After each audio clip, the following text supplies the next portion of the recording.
Bonjour et bienvenue dans cette nouvelle vidéo. Nous sommes aujourd'hui à Marseille-Marignane. Je vais faire un petit vol entre Marseille et Montpellier avec un avion amphibie que vous connaissez certainement, que je vais vous dévoiler tout à l'heure.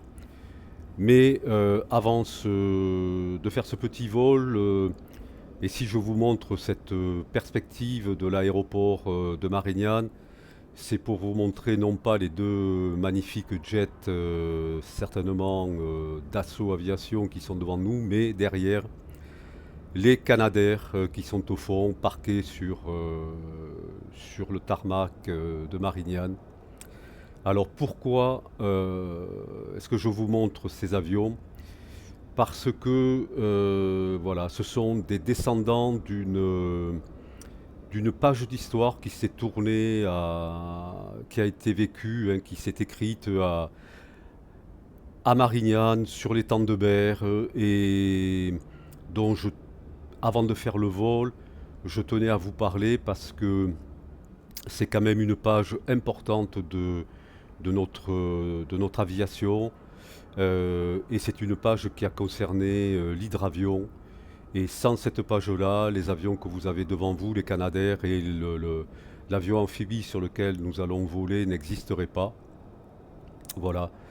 Cette page d'histoire, elle s'est écrite ici, vous voyez, sur l'étang de Berre. Alors c'est un étang immense, c'est le premier étang d'Europe d'eau salée et le deuxième étang par sa surface de France après le lac Léman. Et sur cette surface d'eau, encore une fois, tout un écosystème industriel consacré à l'aviation et à l'aviation euh, hydravion s'est écrite. Elle s'est écrite, cette histoire, à Berre-l'Étang. Elle s'est écrite ici, à Vitrolles. Elle s'est écrite à Martigues. Elle s'est écrite ici, à Saint-Chamas. Par la suite, donc, Istres, Marignane. Voilà. Donc, un étang, un étang d'eau salée, parce que bien évidemment, ici, vous avez, entre Port-de-Boucs et Martigues, vous avez un canal, hein, qui vient de la Méditerranée et qui approvisionne l'étang en eau. Mais cette eau n'était pas préjudiciable aux coques des hydravions. Les ingénieurs s'étaient rendus compte qu'elle n'avait pas un effet corrosif important et que donc, bon, voilà, ça n'empêchait pas les hydravions de se poser, etc., de décoller ici, d'atterrir et d'être construits ici.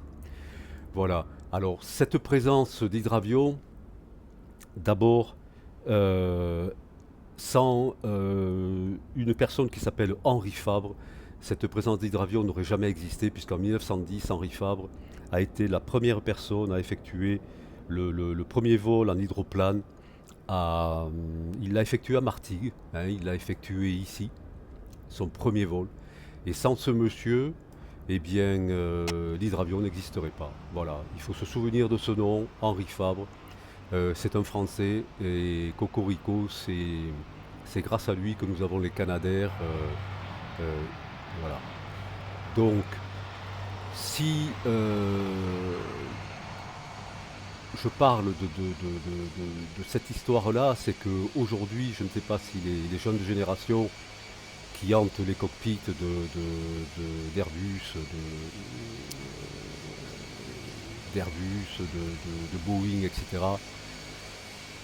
sont bien conscients de ce qui s'est déroulé ici. Et même si vous regardez Wikipédia, seul le nom de Henri Fabre est évoqué. Et toute cette histoire autour de l'étang de Berre n'est jamais évoquée par l'encyclopédie Wikipédia. Voilà. Donc c'est pour ça que je tenais quand même à en parler un petit peu.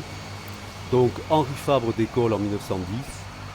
Donc par la suite, tout un système se met en place avec d'abord une présence militaire sur Berre-l'Étang. Berre-l'Étang, plusieurs dizaines d'escadrilles se sont retrouvées, des escadrilles d'hydravions hein, se sont retrouvées ici, puisque la formation des pilotes d'hydravions avait lieu à Berre-l'Étang. Voilà. Ces hydravions étaient destinés à surveiller la Méditerranée. Par la suite, à côté de Berre-l'Étang, à Saint-Chamas, vous avez une école de pilotage hydravion qui a été créée, et donc pour former les pilotes de la marine. Et ce qui est important, c'est que peut-être que les jeunes générations ne s'en souviennent pas, et peut-être même les générations un peu plus âgées, mais bon, moi, ma génération à moi s'en souvient. C'est là que Mermoz a passé son brevet de pilote d'hydravion pour pouvoir attaquer les vols sur l'Atlantique. Voilà. Donc c'est là que le grand Mermoz a été, euh, a été formé. Et plus proche de nous, je crois que Charles Trenet euh, a effectué son service militaire sur la base de Saint-Chamas. Voilà. Donc d'abord présence militaire, avant que l'hydravion ne se destine au transport civil. Voilà, c'était dans les années à partir des années 1910 jusque, je dirais, les années 1940. Hein. L'hydravion a permis le transport de passagers. Alors d'abord un petit peu un transport confidentiel avant que des hydravions plus lourds ne prennent le relais.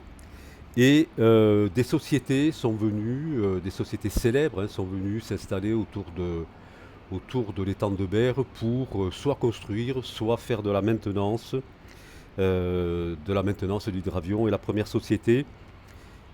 grande société a été la société Lioré et Olivier, qui a été la première société aéronautique française à construire des hydravions de transport civil. Voilà.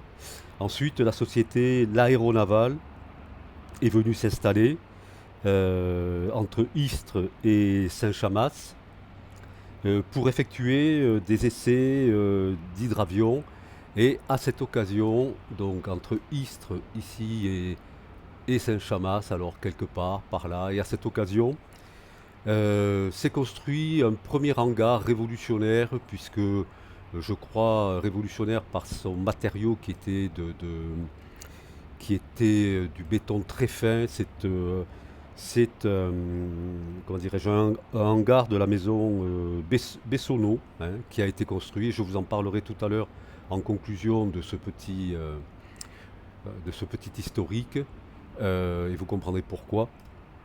Voilà.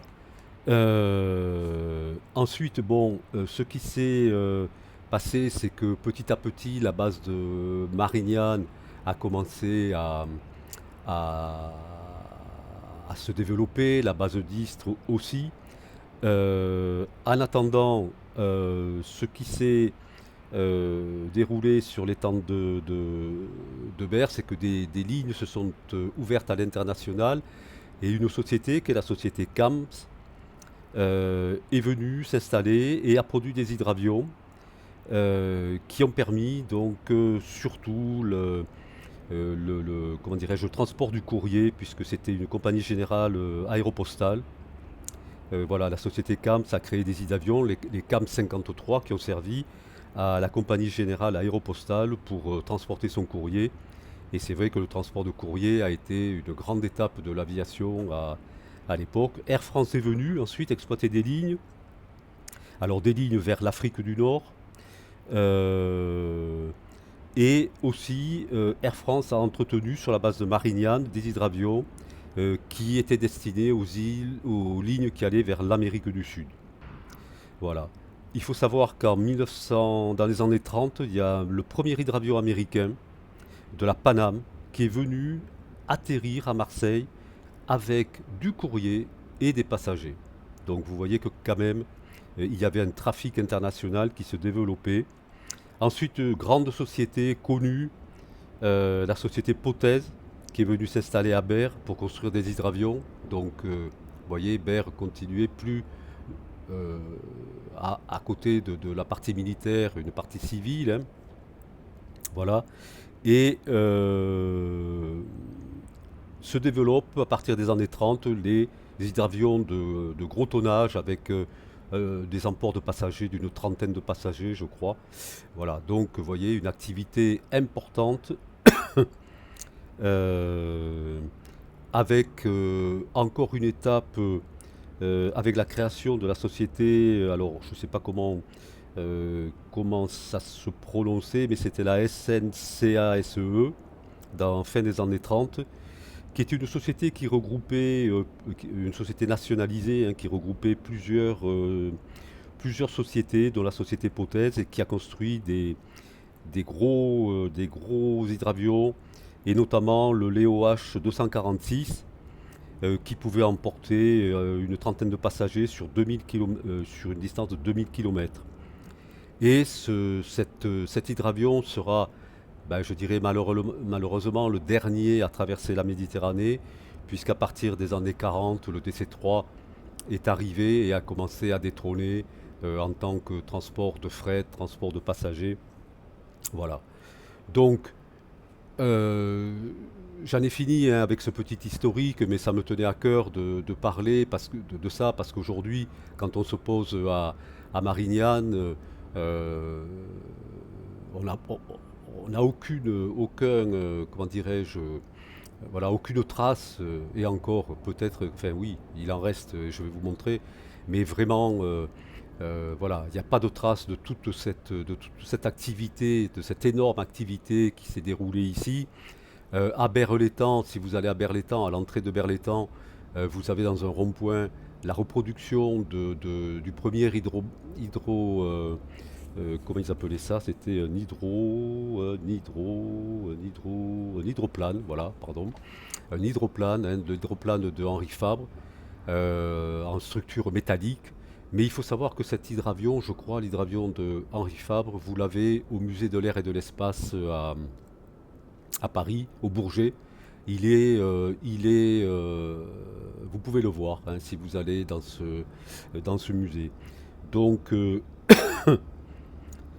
voilà, il reste cette trace-là. À Vitrolles, il reste un hangar de la société Camps qui servait à l'assemblage des hydravions, euh, et qui aujourd'hui c'est un dépôt de recyclage de carton pour la société Paprec.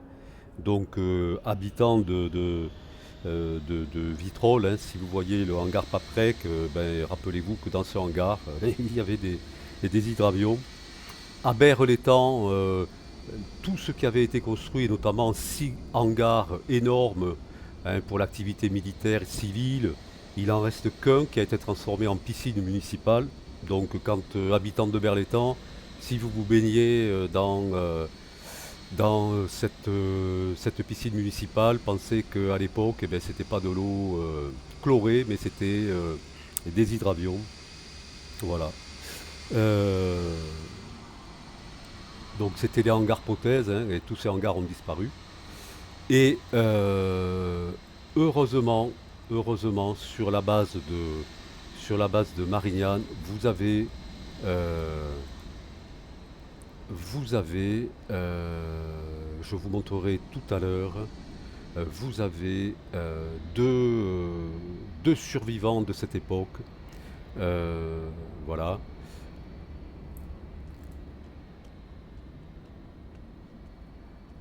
ils sont là.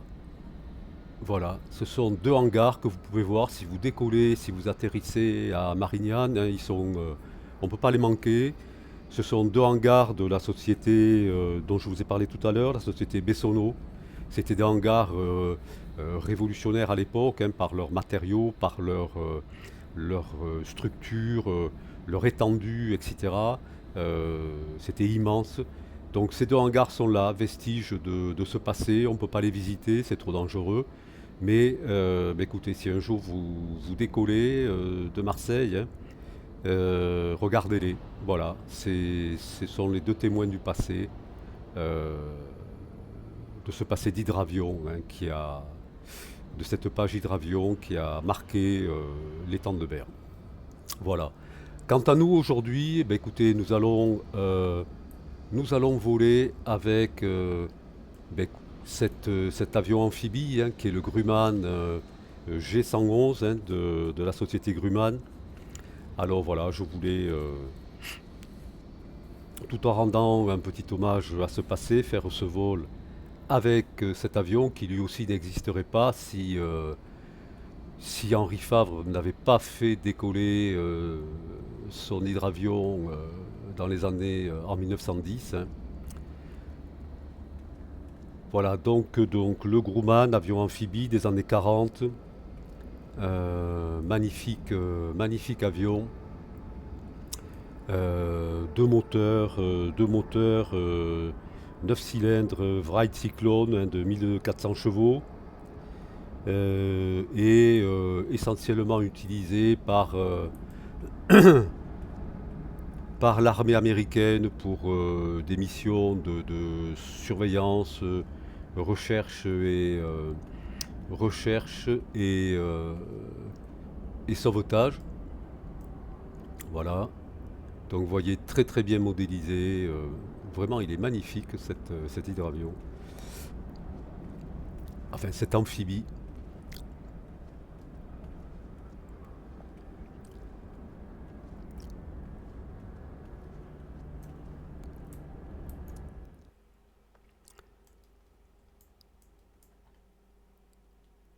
Alors, hop, on va mettre ça.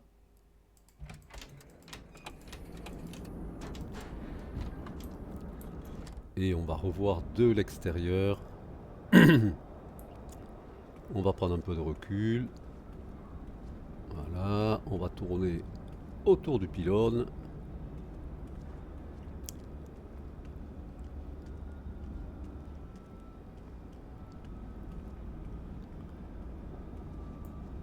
Voilà, donc, vous voyez, il y a même une échelle. Hein. Bon, je ne l'ai pas activée, elle apparaît là, hein, quand on clique ici, elle apparaît. Voilà.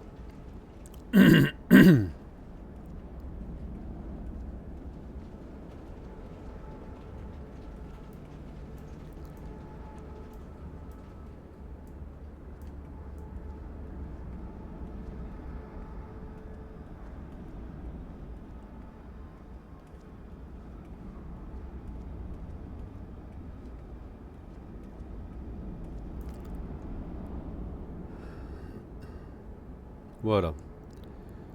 Donc, notre Grumman. Alors, on va fermer tout ceci. Hop, hop, et hop. Ici, vous avez le boarding loader, hein, c'est l'échelle, voilà. Et ensuite, ici, vous avez tous les équipements. Voilà. Donc, vous voyez, on fait le tour. La partie manette, overhead. Voilà. Voilà. Le main panel, très bien fait, très bien modélisé. Vous avez ici une tablette, donc on va faire rapidement.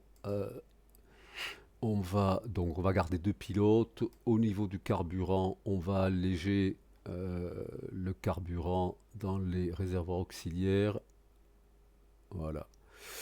On va charger. Vous pouvez charger immédiatement. Après, vous pouvez enregistrer la configuration et l'ouvrir après plus tard. Voilà. Donc, on le charge.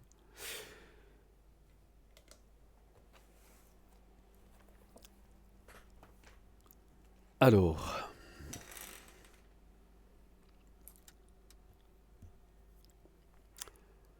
on va ici brancher batterie. Ici, booster, on baisse. Tout ce qui est donc lumière, on met. Vous pouvez ici, vous avez des boutons pour mettre le panel, l'overhead, si vous voulez de nuit. Voilà. Alors, ensuite,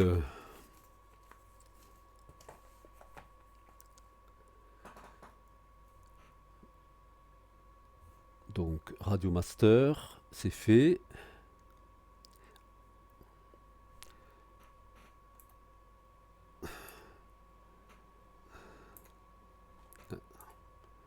Ici, Ignition, les deux papillons, vous les baissez.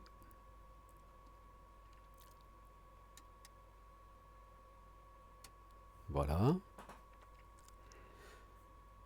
Le carburant, ben là, il est correct, hein, on va le laisser sur main tank. Voilà. Après,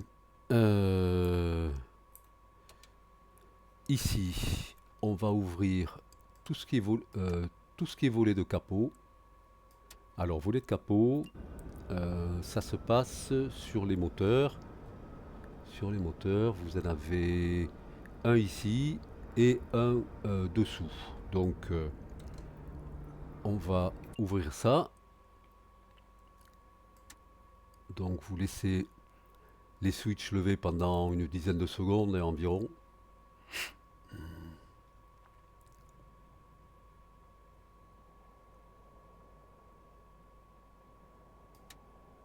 Voilà, pareil ici.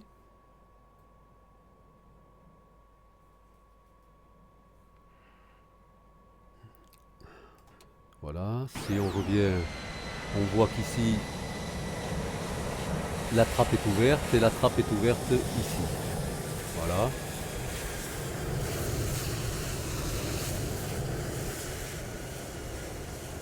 Et c'est pareil de ce côté, vous voyez, les volets, les capots sont bien ouverts. Ensuite, ici, on met tout ce qui est beacon, exterior light, voilà. Landing, on mettra après. On va démarrer nos moteurs. Alors, on va démarrer nos moteurs. Pour ce faire, ici, vous avez des fuel boosters, on les active. Ici, mixture plein riche, voilà. Alors ici, vous avez les RPM, hein, là vous le verrez quand nous serons en vol, vous avez deux switches hein, pour moteur droit, moteur gauche. En haut, vous diminuez vos RPM et vers le bas, vous réactivez. Voilà, c'est pas une poignée de gaz, hein, une manette hein, qui sert à régler les RPM, ce sont ces deux switches. Alors c'est pas très pratique, mais bon, voilà. Ici, ce que l'on fait, c'est qu'on débloque nos manettes, nos manettes de gaz. Voilà. Eh bien écoutez, là on est pas mal. Je pense qu'on va pouvoir lancer. Alors, pour lancer le moteur, moteur gauche ici, on va primer ici pendant 5 secondes.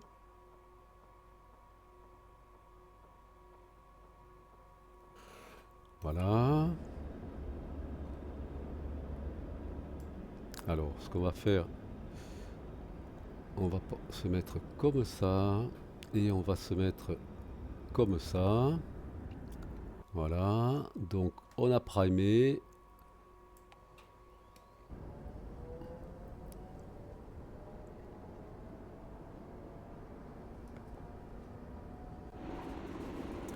Voilà. Vous voyez ce démarrage au moteur. Ça, c'est du travail de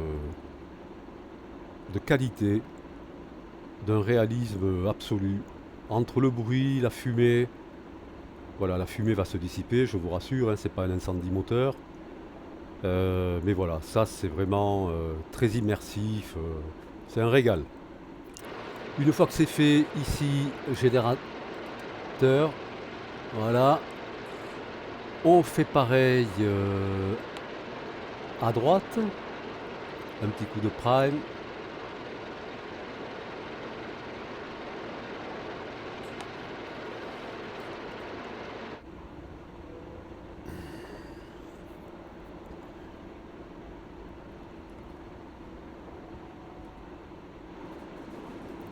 Et c'est parti.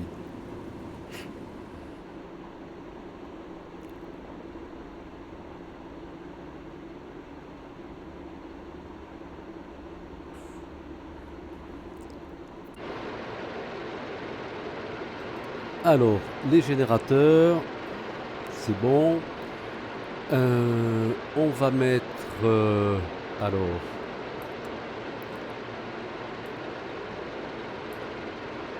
ici vous avez les flaps. On va mettre...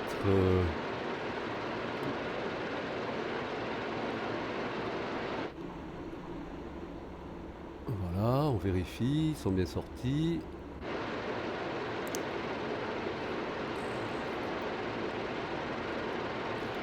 Ensuite,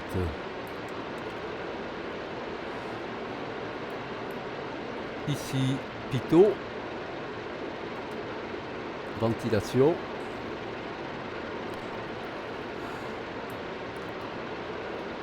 Ici, le voltage sélecteur, vous le mettez sur bus. Voilà. Donc on n'est pas trop mal, hein.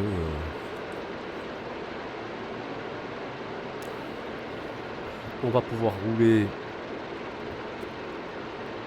Alors, ne cherchez pas un frein de parc. Ici, vous avez cette manette. Vous la tournez. Voilà. Et logiquement, l'avion pourra avancer. Alors, ici, on va mettre cette...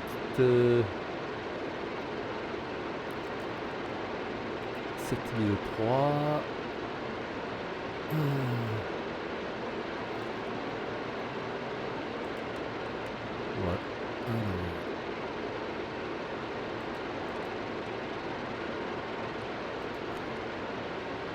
Voilà. Ici, on va pas se servir du GPS. On va faire un transfert côtier.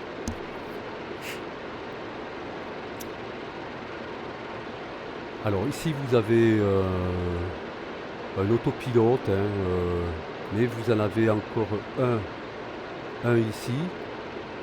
Donc on va monter à...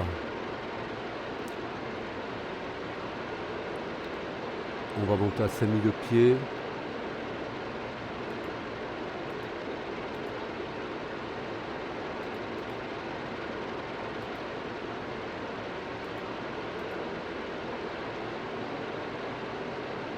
Voilà.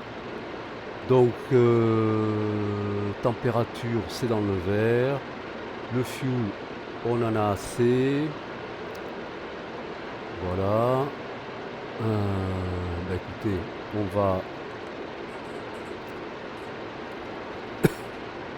va aller décoller. Alors ouais,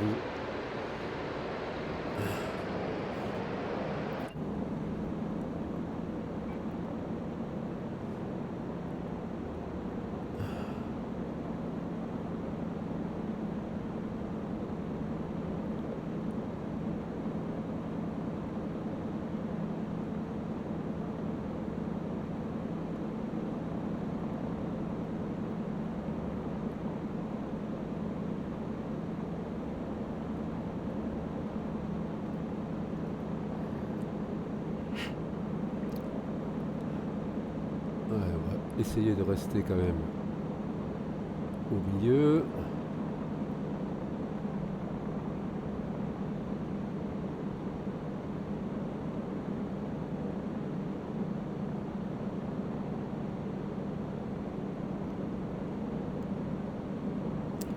Voilà, les hangars Bessonneau devant vous, n'oubliez pas.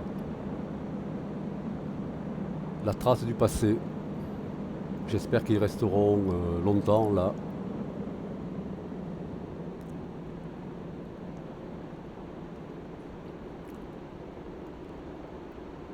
Alors, la base Ryanair, bien sûr, on est à Marseille.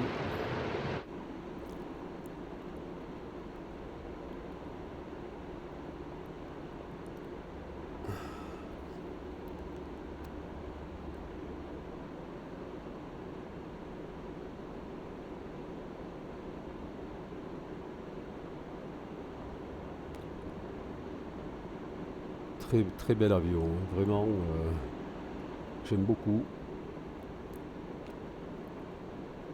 Voilà, alors ne vous inquiétez pas, on va pas aller tout droit, hein. On va, bien évidemment, c'est un avion amphibie.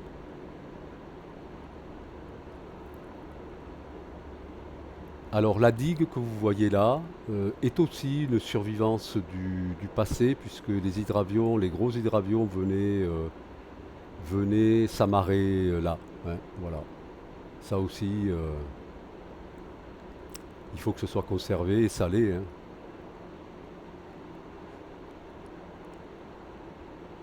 Allez, on va descendre doucement la rampe.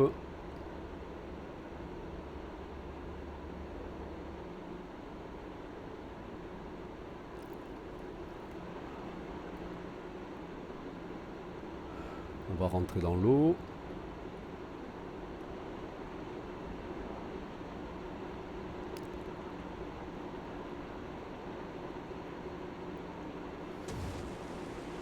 Voilà, on est dans l'eau. Alors, on va rentrer le train. Magnifique cinématique du train, hein, c'est très bien fait.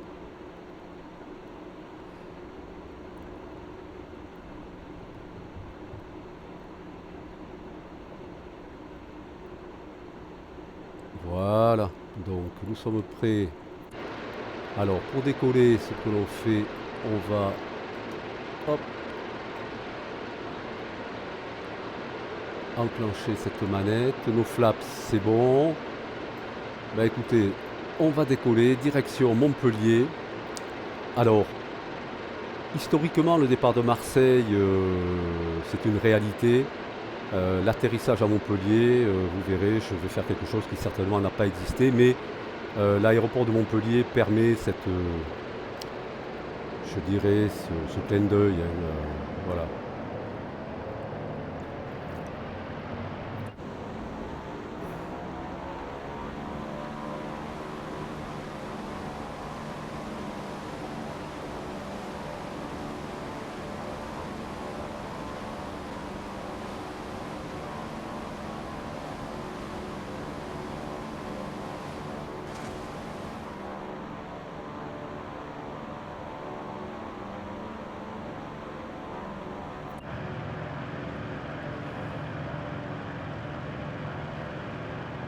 C'est parti, on va monter à 5000 pieds.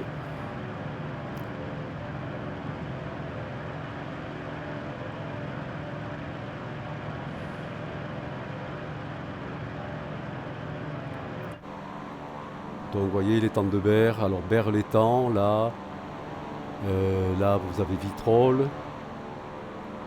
Au fond là-bas, à nos 2 heures, vous avez Saint-Chamas.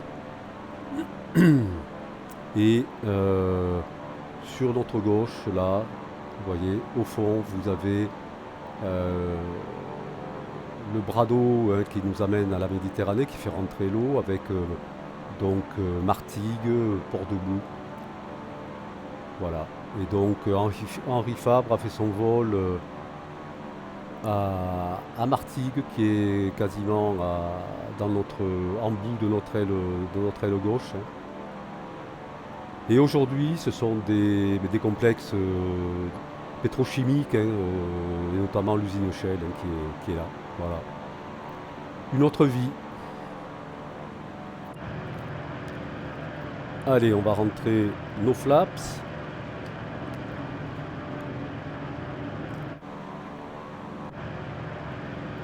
Voilà, on va garder les volets de capot ouverts.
Voilà, on va arriver à 5000 pieds.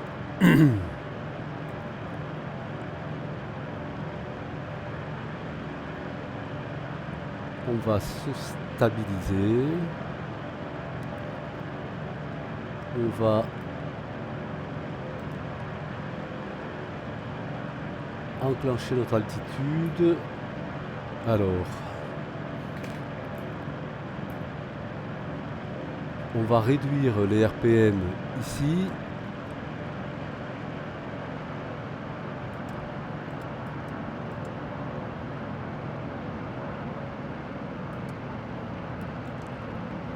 Voilà, on est passé ici sous 2500. Hein.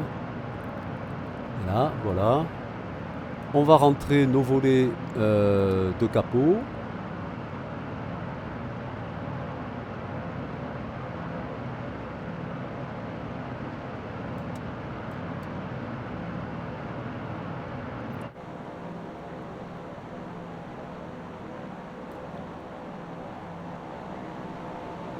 Voilà.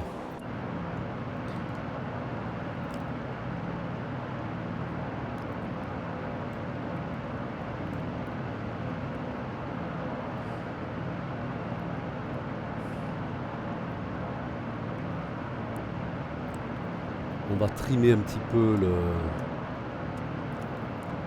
On va réduire la vitesse un peu.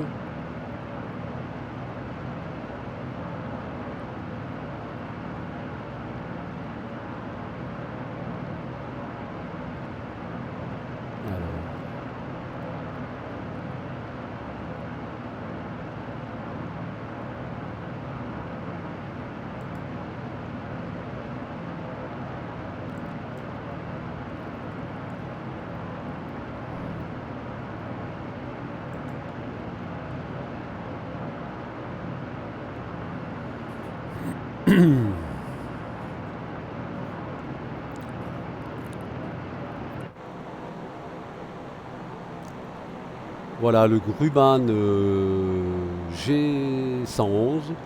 Alors ce Grumman, il a fait suite notamment à un avion que vous connaissez aussi, qui existe sur différentes plateformes de simulation, le Grumman Goose, hein, qui avait la même vocation, hein, vocation de recherche maritime, hein, surveillance, voilà.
Voilà, derrière nous, nous laissons l'étang de Berre. Hein. Alors vous voyez, cette étendue d'eau, c'était quand même vraiment propice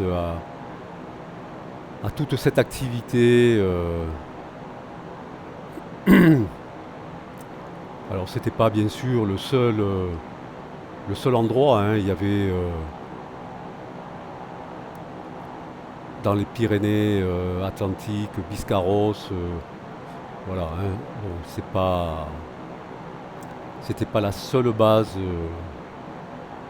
d'Hydravio en France, hein. Mais bon, c'était quand même une base très importante parce que bon, idéalement placée, hein, par rapport à la Méditerranée.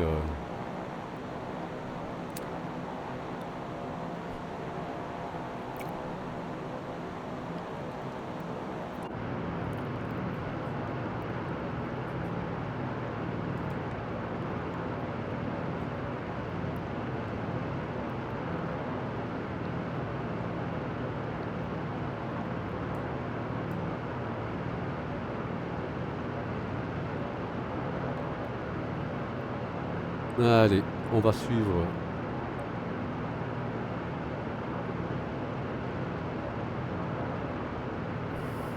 la côte, comme on le fait en réalité, hein, si vous êtes pilote, un pilote privé, que vous venez sur Marseille, vous pouvez faire un retour, ce transfert côtier, hein.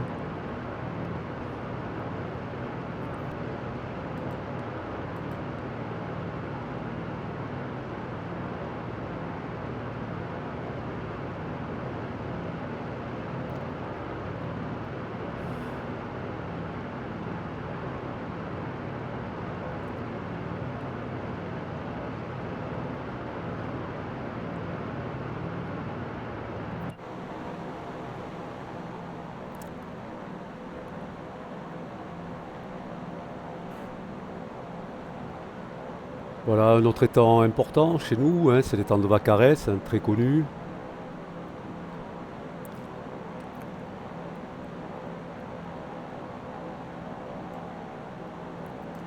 avec les Saintes Maries de la Mer, hein, par ici.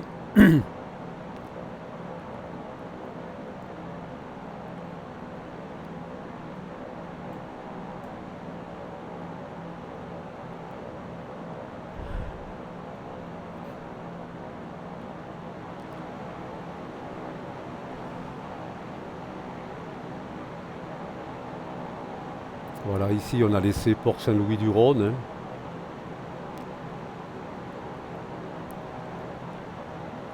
Ce sont des repères de navigation, hein.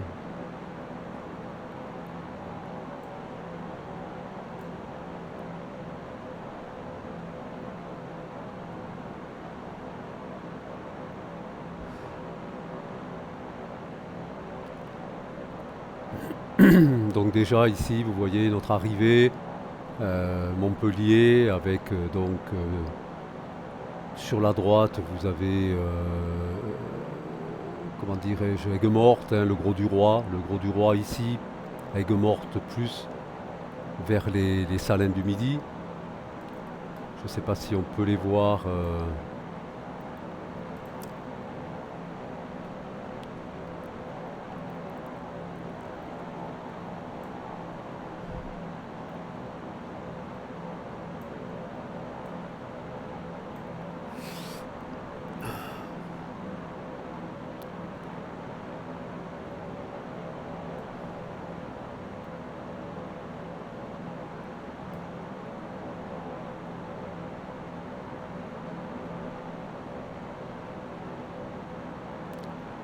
Et Montpellier, Fréjorgues, la fameuse plage de l'Espiguette ici, hein, très connue des naturistes.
Voilà, on va commencer notre descente tranquillement.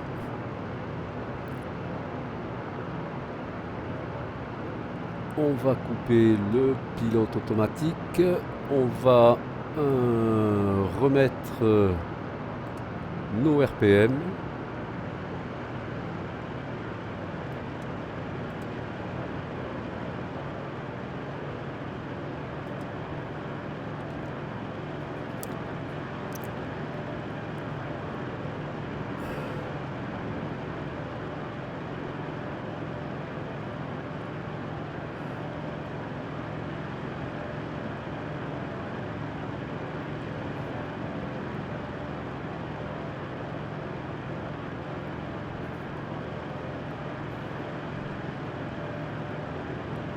Voilà, vous avez le Gros du Roi ici.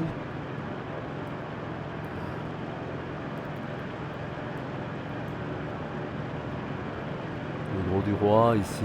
Vous avez la Grande Motte.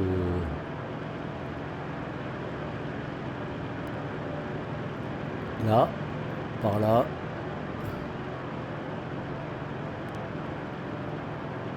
Et vous avez Port-Camargue ici sous vos yeux.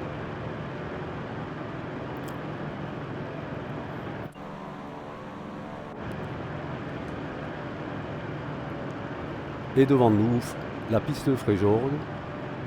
Alors, bien évidemment que nous n'allons pas emprunter, puisqu'encore une fois nous sommes dans un hydravion. Alors ce que je vais faire,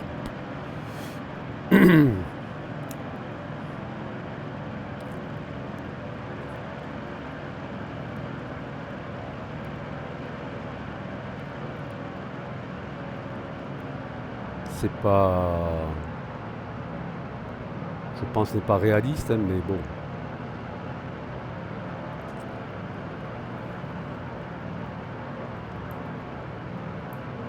Alors on va sortir un cran de volet.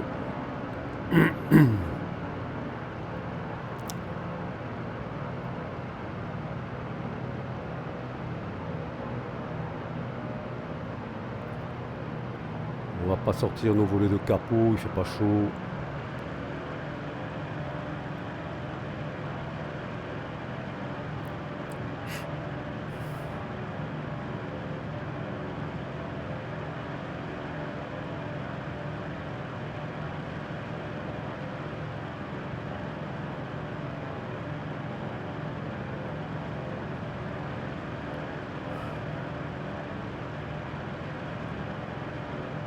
Voilà, la Grande Motte à notre droite.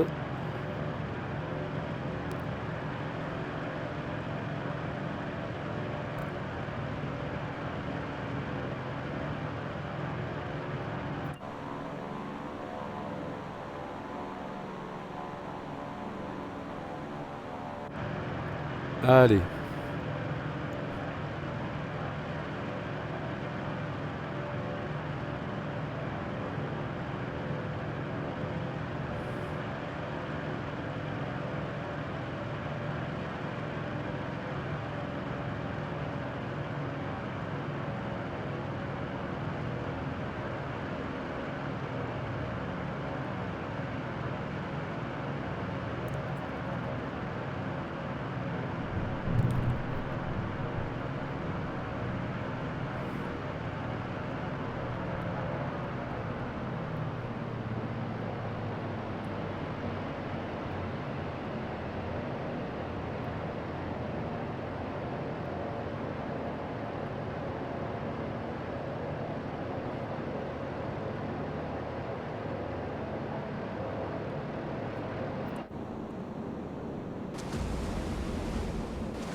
Voilà.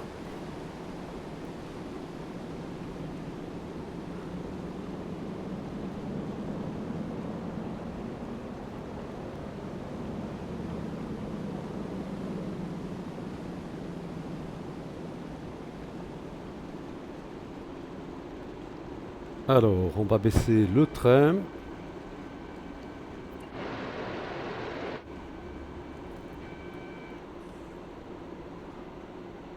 Voilà, notre train est sorti.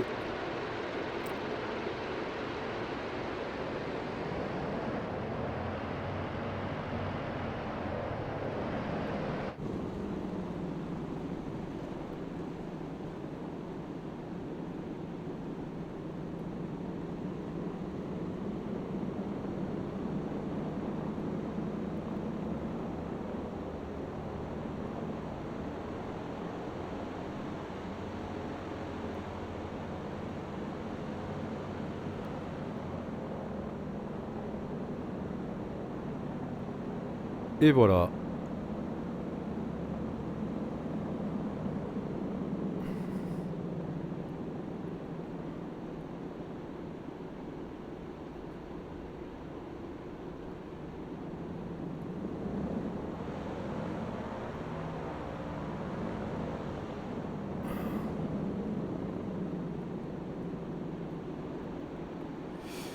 Voilà, eh bien, écoutez, il n'y a plus qu'à aller se parquer, ce que je ferai. Je vais vous abandonner. Tiens, c'est rigolo.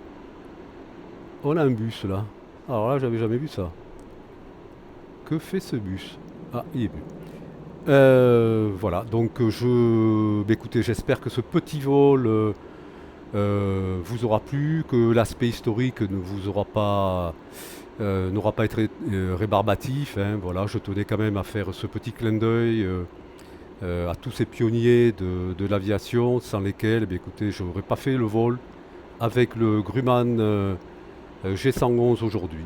Voilà, je vous remercie et je vous dis à très bientôt pour une autre vidéo. Au revoir.